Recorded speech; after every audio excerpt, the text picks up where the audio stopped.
Right. ఇక్కడ 60% అధికార పక్షం, 40% ప్రతిపక్షం అనేది తాజాగా పవన్ కళ్యాణ్ కూడా చేస్తున్నటువంటి విమర్శ. బయటేమో మీ ఇద్దరు కొట్టుకుంటారు, గ్రౌండ్ లెవెల్లో మీ రెండు పార్టీల నేతలు కలిసి కుమ్మక్కైపోయి దోచుకుంటున్నారు. అధికార పార్టీ కాబట్టి 60, ప్రతిపక్షం కాబట్టి 40 అనేటువంటిది. ఏమంటారు దానికి? తెలుగుదేశం పార్టీ ఇప్పుడు కూడా ఇతర రాజకీయ పార్టీలతో కుమ్మక్కైనటువంటి పరిస్థితి లేదు.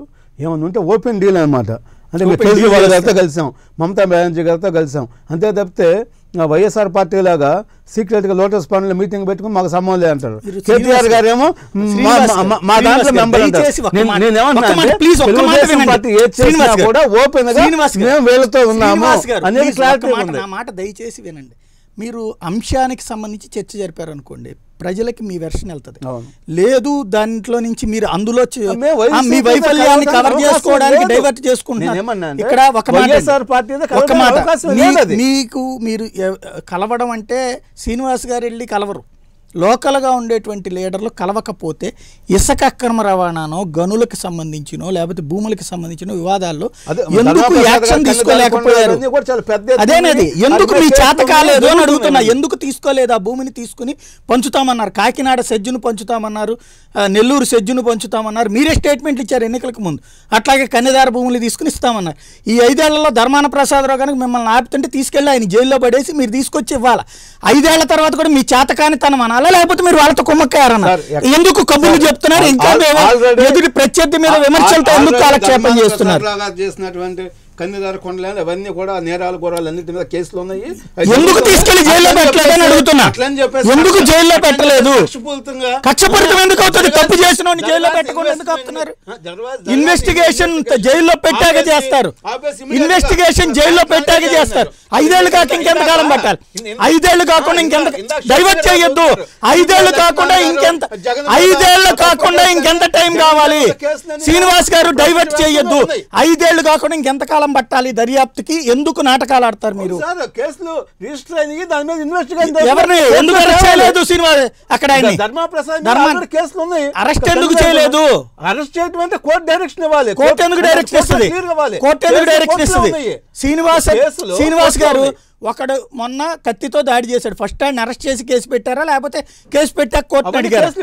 మరి ఇక్కడ అదే అనేది, ముందు అరెస్ట్ చేసి జైల్లో పెట్టారు కదా, ఇక్కడ ఈయన ఎందుకు పెట్టలా? మీరు ధర్మాన్ని మీరు చెప్పినటువంటి కేసులు ఉండటం కాదండి, అరెస్ట్ చేసే కేసులు పెట్టిన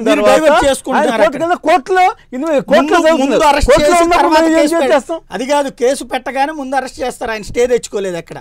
మీరు మళ్ళీ కబురు చెప్తున్నారు. ఇక్కడ ప్రాక్టికల్ గా మీరు నిజంగా అయితే కనుక, నిజంగా మీ దగ్గర చిత్తశుద్ధి ఉంటే, ఇంకోటి న్యాయస్థానంలో ఏసీ దానికి అవసరమైతే గవర్నమెంట్ రివ్యూ పిటిషన్ వేయాలి. ఇప్పుడు నేను వేయలేదా జగన్కి సంబంధించినటువంటి అంశాల మీద? అది అట్లా ఏమన్నా వేసారా? పోనీ ఎందుకు చేయలేదు ఇంతవరకు? సుప్రీంకోర్టు దాకా వెళ్ళాలి. 5 ఏళ్ళు అయినా కూడా మీ చేత కాకపోతే అది మీ ఇద్దరి మధ్య ఇంటర్నల్ అండర్స్టాండింగ్. పార్టీలో ఉన్నారు, ఆయన మాకేం బంధువు కాదు. అట్లని తెలుగుదేశం పార్టీ బంధువుల కోసం ఒక రకంగా, బంధువులు కానీ వేరే రకంగా కాదు, అందరినీ ఈక్వల్ గా చూస్తాము.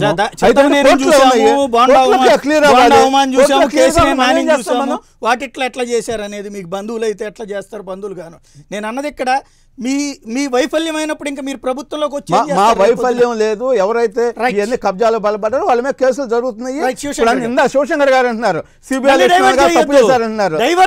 భారతదేశంలో సిబిఐ శ్రీనివాస్ గారు దయచేసి డబుల్ ఆటలు వద్దు, దయచేసి సూటిగా మాట్లాడదాం.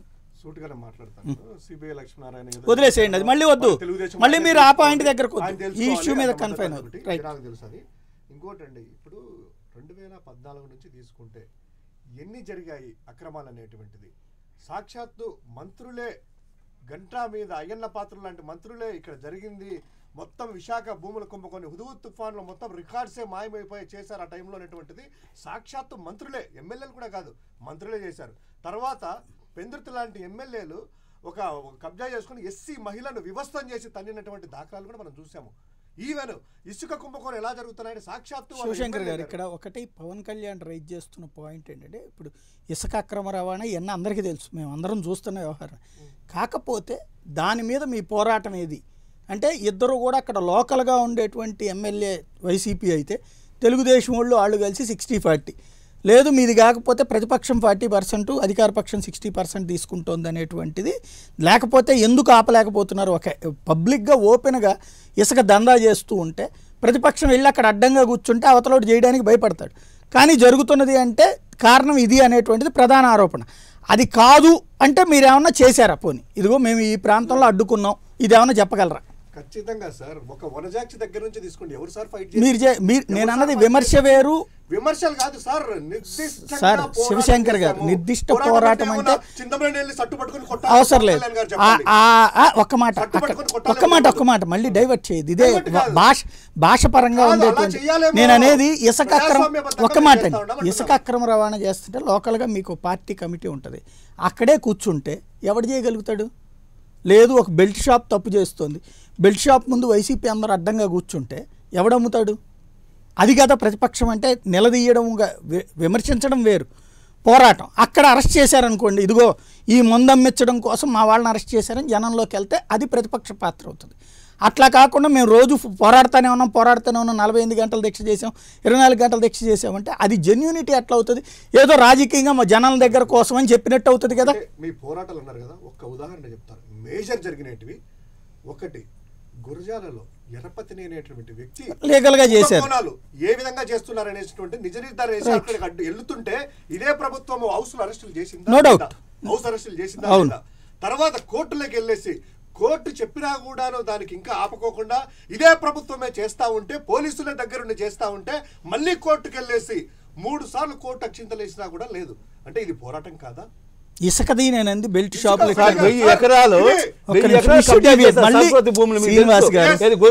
మీరు స్వాధీనం చేయండి. ఆయన చెప్పిన దాని ప్రకారం కరెక్టే. ఏదైతే సదావర్తి భూముల మీద చేస్తే న్యాయ పోరాటం ప్రజాస్వామ్యంలో అదే కదండి. న్యాయ పోరాటం దాన్ని ఒప్పుకుంటా నేను కూడా. విజిట్ చేసేసి ఒక నిజ నిర్ధారణ కమిటీ వేసేసి మొత్తం అంతా కోర్టు దాకా వెళ్ళారు, ఆపారు. No doubt. ఈవెన్ రాజధానిలో జరుగుతా ఉంటే నిజ నిర్ధారణ కమిటీలు వేసేసి అక్కడికి వెళ్ళి చూడడం అది కాదా? నేను అన్నది ఇసుకది ఇసుక ఒకటే కాదు సార్, భూతాలు దోచుకుంటున్నారు. ఒకటే కాదు, మీరు చేసిన పోరాటాలు మీరు చేసిన పోరాటం మీరు చేసినటువంటి పోరాటం జనంలోకి వెళ్ళిందని నమ్ముతున్నారా? లేకపోతే ఊరికినే ఉత్తుత్తి పోరాటం, లేదంటే కనుక కేవలం ప్రజలకు పోరాటం చేశామన్నట్టుగా కనిపించడం కోసమే చేసినట్టు అనిపిస్తుంది? ప్రజల కోసం వెళ్ళేసి మేము పెరుగన్నం తీసుకొని రైతులు తీసుకొని కింద కూర్చోడానికి మళ్ళీ ఇష్యూ డివియేషన్ చెప్పాలి జనాలకి. అలాంటి పోరాటాలు అయితే కనుక రోజు పెరుగన్నం కూర్చొని చెట్టు కింద వేసుకుని కూర్చోడం చేయొచ్చు, సినిమా ట్రిక్లు కాదు. మళ్ళీ మీరు అదే జనాలకి వెళ్ళేసి పూర్తిగా చేస్తున్నారు. ఎవరు ఈ 5 సంవత్సరాలు ప్రజలకు అండగా ఉన్నారనేది ప్రజలందరికీ రైట్. ఎవరు పోరాటాలు చేశారనేది తెలుసు, ఎవరు ప్రత్యేక హోదాకు అన్యాయం చేశారని తెలుసు. ఒక ప్రత్యేక మళ్ళీ వేరే వైపు వెళ్ళిపోతున్నారు. ఒక్కసారి మళ్ళీ వేరే దయచేసి ఇదే డైవర్షన్ వద్దు, ప్లీజ్ డైవర్షన్ వద్దు. ఆగండి ఒక్క నిమిషం. ఇష్యూ వేరే అంశాల దగ్గర కొద్దు, దీని వరకు కన్ఫైన్ అవుతుంది. రైట్ ఒక్క నిమిషం. రైట్ మళ్ళీ ఇదే డైవర్షన్. మన్మోహన్ రెడ్డి రాయచోటి నుండి ఫోన్ లైన్లో ఉన్నారు. మన్మోహన్ రెడ్డి గారు చెప్పండి. మన్మోహన్ రెడ్డి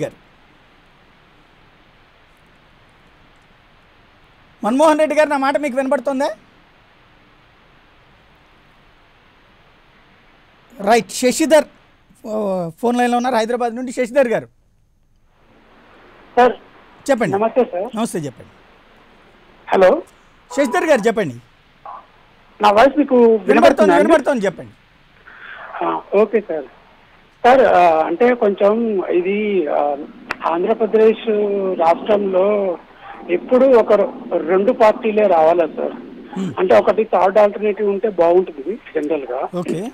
సో నేను లాస్ట్ వీక్ లో కూడా చెప్పాను, అంటే అఫీషియల్ గా ఇప్పుడు వైఎస్ఆర్సీపీను బీజేపీ 2 కూడా పొత్తులో లేవు. సో మనం అది వేగ్గా అది చెప్పొద్దని నేనే చెప్పాను. సో ఇక సాక్షాత్తు ఇక్కడ పార్టీ ప్రెసిడెంట్ అయిన ఇప్పుడు పవన్ కళ్యాణ్ గారు చెప్పారు ఏమనంటే, మాకు ఎవరితో పొత్తులు లేవు, సో మీరు ఎప్పుడు కూడా కలపకండి అని. కానీ వీళ్ళు మాత్రం ఎప్పుడు చూసినా కలుపుతూనే ఉన్నారు. ఇంకొకటి సార్, ఇంకొకటి అంటే ప్రాక్టికల్ గా ప్రాబ్లం అంటే నేను చెప్తున్నాను, గ్రౌండ్ లెవెల్లో హైదరాబాద్ లో ఒక సర్టన్ అపార్ట్మెంట్స్ ఉన్నాయి సార్. నేను రీసెంట్ గా అది కొందామని చెప్పిపోతే అపార్ట్మెంట్ కాస్ట్ మీరు లోన్కి వెళ్తే గనక 70 లక్షలు సార్. మీరు కనుక లిక్విడ్ క్యాష్ ఇస్తే కనుక 55 లక్షలకి ఇస్తా సార్ ఎందుకు సార్ అని నేను అడిగితే లేదమ్మా ఈ ప్రాపర్టీ ఓనరు ఒక వైఎస్ఆర్సీపీ ఎమ్మెల్యే, అంటే ఇప్పుడు నేను పేరు చెప్పొద్దు అది, సో ఒక YSRCP MLA, so next week అక్కడ మొత్తం ఉన్నాయి కదా ఒక అంటే నేను అక్కడ ఎమ్మెల్యేగా పార్టిసిపేట్ చేస్తున్నారు, సో అక్కడ లిక్విడ్ క్యాష్ కావాలి అన్నారు సార్. సో ఇంకా దీన్ని బట్టి మీరు అర్థం చేసుకోండి మరి వాళ్ళు డబ్బులు పంచుతారా లేదా అనేది మీ ఇష్టం. అంటే మీకు చెప్పడానికి ఒక ప్రాక్టికల్. శశిధర్ గారు, శ్రీనివాస్ రాజమండ్రి నుంచి ఫోన్ లైన్లో ఉన్నారు. శ్రీనివాస్ గారు చెప్పండి. నమస్తే సార్, సాయి గారు. చెప్పండి. మీ డిబేట్ కోసం చాలా రోజులు ప్రతిరోజు ఎదురు చూస్తుంటారు సార్. థ్యాంక్ యూ చెప్పండి. మీరు చాలా చక్కగా డిబేట్ చేస్తారు సార్. శ్రీనివాస్ గారు కొంచెం టీవీ మ్యూట్ చేసి నేరుగా ఫోన్ లో మాట్లాడండి. లేదు సార్, టీవీ కాదు సార్, పక్కన క్యాంపెయిన్ చేస్తున్నారు సార్. ఓకే చెప్పండి. సరే, ఆయన ఇప్పుడు శివశంకర్ గారు ఏంటి పెరుగన్నాలు తింటున్నారో ఇవని చెప్పేసి అంటున్నారండి. మరి వాళ్ళ సారు మరి ముద్దులు పెట్టుకుంటా ఈ చేసుకుంటా వెళ్తాలో పెట్టండి. రైట్. మరి అది యాక్షన్ అనుకోవాలండి. రైట్. ఇది విమర్శ సహజంగా ఎవరికాళ్ళు ఎదుటి వాళ్ళని ఇదే విమర్శలు ఉంటుంటాయి, అదే వద్దని చెప్తుంది నేను కూడా.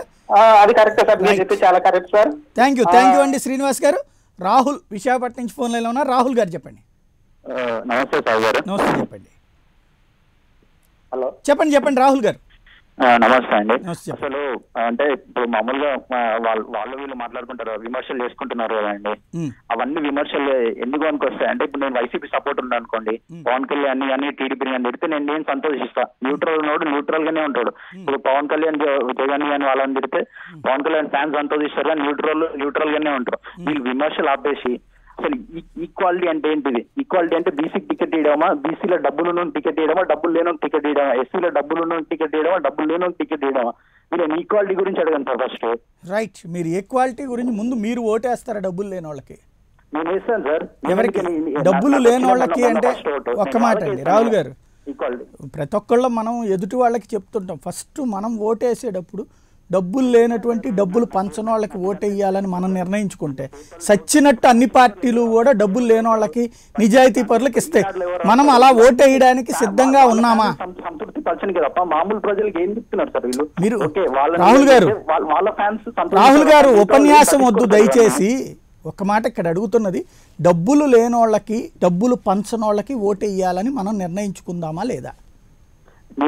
నేను ఆల్రెడీ మా ఊర్లో కూడా మొత్తం క్యాంపెయిన్ కూడా చేశాను సార్. ఇండిపెండెంట్ క్యాండిడేట్ ఉన్నాడు, అతనికి రూపాయి లేదు ఏం లేదు, అతనికి ఓటేయమని మేము క్యాంపెయిన్ కూడా చేస్తున్నాం. ఎవరికి?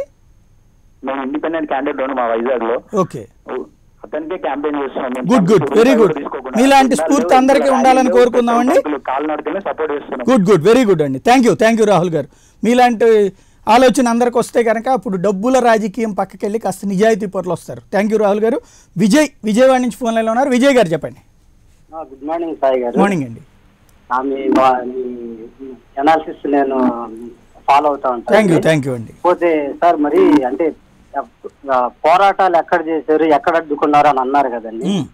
సాక్షాత్తు అసెంబ్లీ స్పీకర్ కోడెల శివప్రసాద్ గారే అలాంటి అరాచకాలు చేస్తున్నప్పుడు పోరాడితే జైల్లో పెట్టడం తప్పించి ఇంకేం లేదండి. గతంలో జైలుకి వెళ్ళారు కదా నేతలు, ప్రజా పోరాటాల్లో జైలుకి వెళ్తే ప్రజలు వెనకాల ఉంటారు.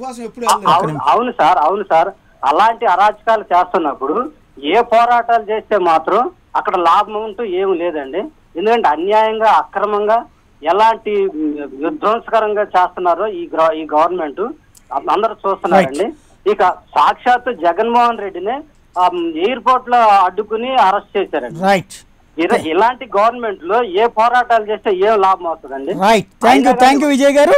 చెన్నకేశవ కందుకూరు నుంచి ఫోన్ లైన్లో ఉన్నారు. చెన్నకేశవ గారు చెప్పండి. నమస్తే అండి. నమస్తే, చెప్పండి చెన్నకేశవ గారు. సార్, ఈ జనసేన వాళ్ళకి ఒక క్వశ్చన్ అండి నాది. వైసీపీ తోటి మాకు పోటీనే కాదంటున్నారు, మరి పవన్ కళ్యాణ్ గారు ఎప్పుడు చూసినా కానీ వైసీపీ జగన్ ని తప్ప టార్గెట్ ఎవరిని చేయట్లేదు, ఎందుకో ఒకసారి అడగండి. రైట్. థ్యాంక్ యూ అండి చెన్నకేశవ గారు.